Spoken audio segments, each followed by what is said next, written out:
SMS Desmond Tan.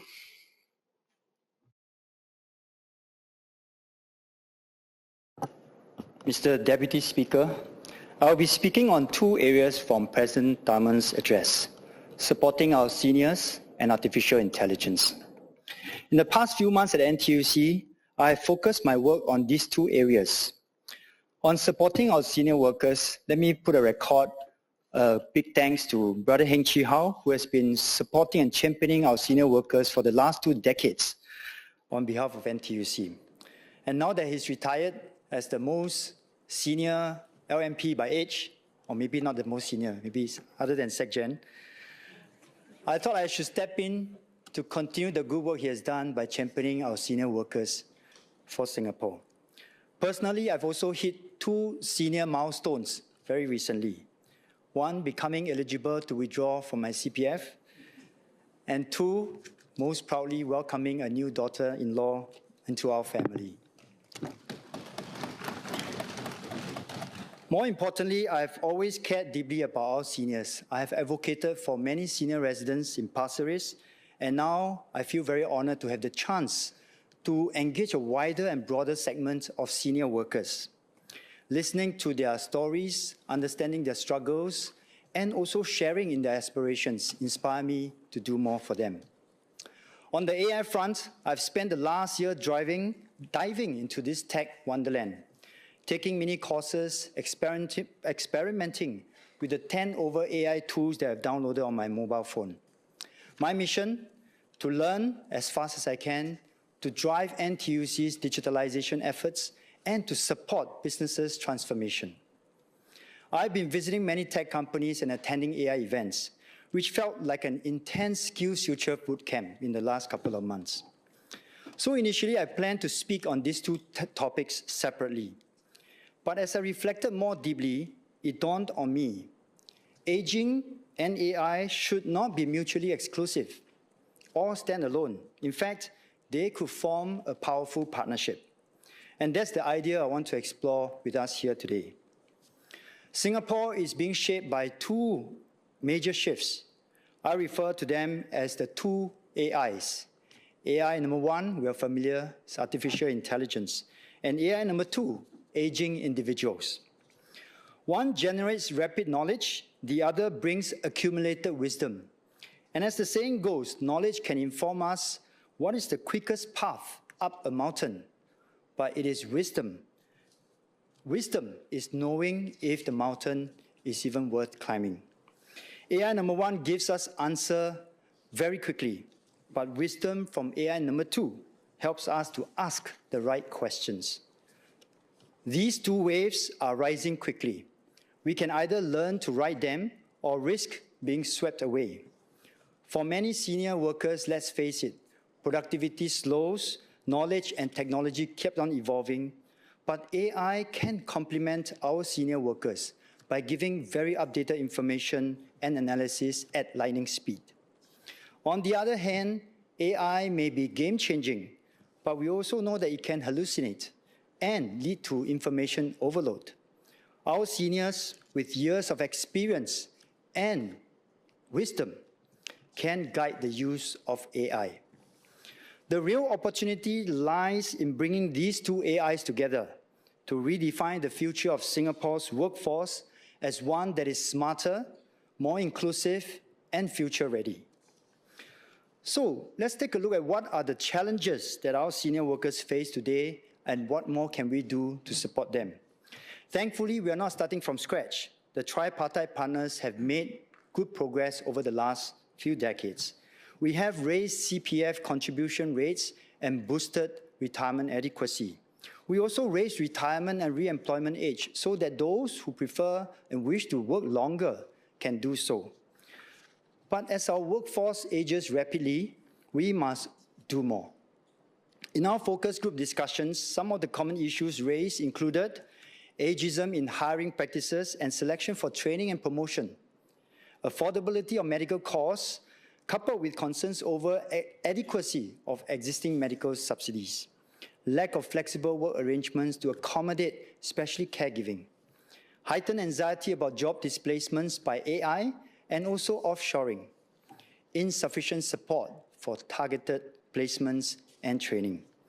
NTUC's 2025 survey on economic sentiments revealed that only 43% of senior workers aged 55 and above believed that there were sufficient good jobs for them in the market. This compared to 66% for younger workers. Senior workers also face a longer period of unemployment and job search duration of 6.2 months, compared to 4.9 months for workers on average, and even when they are willing to change vocation and at a lower pay. These numbers speak for themselves.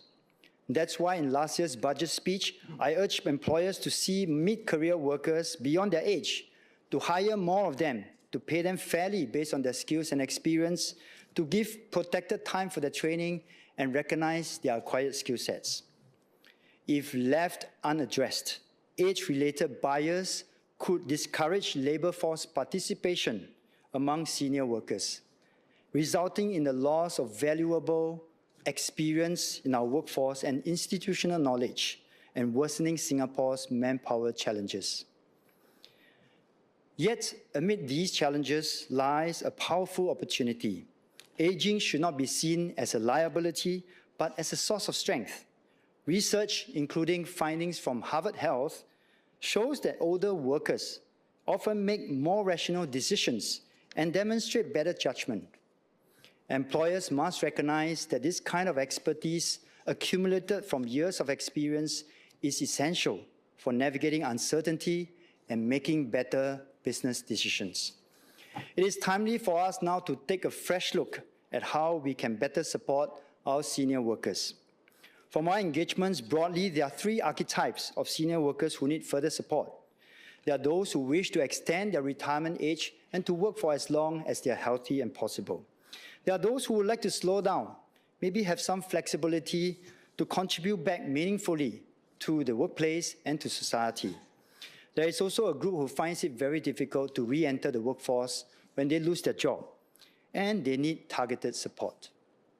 So let me share two real-life encounters that I had over the last couple of weeks. At one of the tripartite work group dialogues, I met a gentleman in his 50s. Despite a strong track record in various multinational companies, he was retrenched twice within 4 years. While actively looking for a job, he's also having to look after his elderly parents-in-law and support their children through their tertiary education. And even after lowering his salary expectations, his applications have not been successful, and we are still supporting him. Second story has a better ending. Recently, I met Ms. Lim Kai Ning, the young co-founder of Courage Chapter, a startup that helps senior professionals transition into the next chapter through meaningful projects and roles that tap into their skills and experience. Her journey began not with a business plan, but a rather deep personal experience. Her father retired 9 years ago in his 50s, and like many, he looked forward to a well-deserved rest. But just 6 months into retirement, he felt less engaged and contemplating a strong desire to contribute back to the society. He wanted more balance in his life and decided to work part-time while pursuing his hobbies. And today, he teaches 3 days a week at a local university and advises on operations for a friend's F&B business, and is more fulfilled than ever. This experience inspired Kai Ning to start Courage Chapter, to help other seniors tap into their wealth of experience while enjoying flexible work arrangements. The courage to work should be celebrated, and we can do more to scale these efforts. NTUC is working with our tripartite partners to ensure that our senior workers have the options, the flexibility, and the dignity at work as we navigate the future of work shaped by artificial intelligence. As industries transform, our senior workers should be given fair access to training and upskilling opportunity so that they can adapt and continue contributing meaningfully. The tripartite work group on senior employment, which I co-chair alongside MOM and SNAF, are working closely to identify some practical solutions. And from the problem statements I've stated, and the stories I told, you have an idea we have some plans in mind. But we will share the findings and plans next year. Now, let me turn to AI. We have heard a lot from members in this chamber, and we are also hearing concerns from workers, particularly in the white-collar professions across sectors in ICT, in finance, and media, and even freelancers about their anxiety over job security. Globally, we witness labor disputes arising from the adoption of AI. Last year, I spoke about the Hollywood Writers Guild Association, and this year, in fact, the SAG-AFTRA, video games actors, were on strike that only ended in July 2025, after a year-long protest against AI. At NTUC, our response to AI is not to protect jobs from disruptions. Instead, our vision is to help our workers to thrive in the AI economy by ensuring a just transition, supporting business transformation, and upskilling our workforce. Just as we lifted our workers through the computer revolution in the 1980s, the rise of the internet in the 2000s, we will ensure that no workers will be left behind, including and especially all our senior workers. The NTUC Company Training Committee has been a valuable resource for companies to implement AI initiatives. For example, SBS Transit used the CTC grant to implement AI-driven tire management system, turning a manual process into a digitalized, predictive one. This significantly reduced man-hours and enabled technicians to do higher-value jobs, improving their wages and job prospects. Brother Masri bin Masra, a 52-year technician, successfully transitioned through this AI transformation in SBS Transit. After spending about 18 years as a driver, he became a bus technician and completed a work-study diploma sponsored by SBS Transit. He was then selected to be a diagnostic expert, a new career scheme developed by SBS Transit to upskill their technician workforce.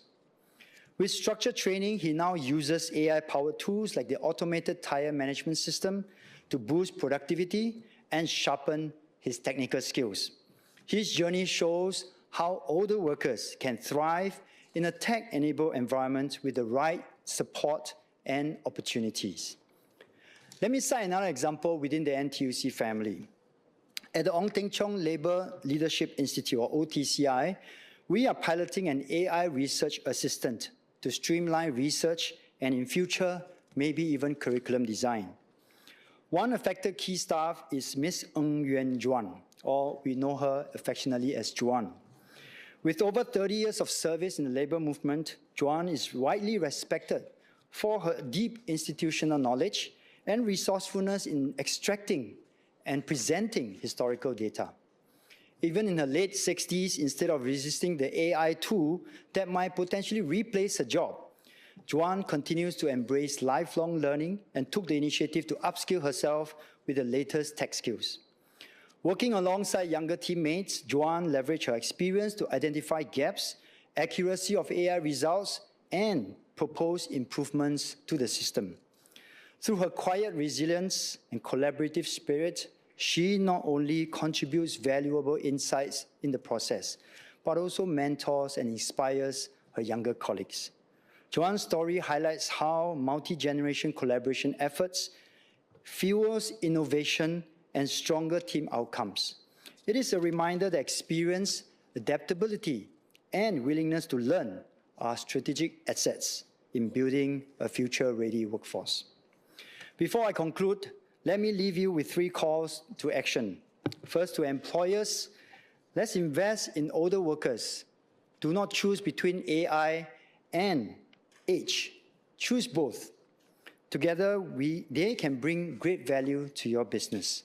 To our government, I hope you continue to support NTUC, particularly in our AI Ready SG movement, which is a one-stop initiative that integrates resources from tripartite partners and the ecosystem to help our workers and businesses bridge the AI gap. To our senior workers, let's be bold to embrace technology and AI, learn and apply ourselves so that we can be ready for the new AI economy. Mr. Deputy Speaker, I will now speak in Mandarin, please. 副议长先生，我刚刚在英语演讲中提到 ，AI 代表2个关键课题：人工智能以及年长个人。那到底年长个人能不能跟上人工智能？答案是：有 AI， 有爱，我们一定可以。只要大家爱学习、爱提问以及爱拼搏的精神。第一，爱学习。现在的 AI 工具越来越简单。用手机通过语音、通过拍照就能提问，就能够自我学习。语言也根本不是问题 ，AI 能够用世界上大部分的语言来沟通、来学习。我们要爱学习，就能够进步，工作效率也会提升。第二，爱提问，不管什么年龄，有好奇心是最重要。AI 不怕你问，就怕你不问。AI 就像手上的百科全书，随时给你答案。这也证明科技会让知识更加的普及，知识不再是少数的掌握特权，科技会让更多的工友在工作上、在生活上得到提升。第三，爱拼搏的精神。AI 提供信息，但思考仍然是靠我们自己。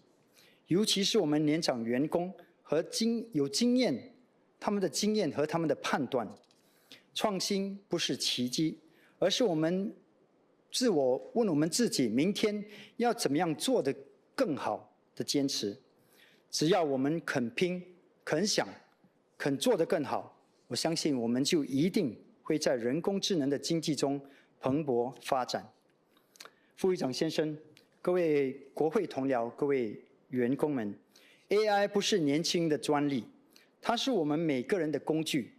在这条学习的转型的道路上，全国职工总会将是大家坚定的伙伴，给予实际的支持和陪伴。我们会从3个方向着手。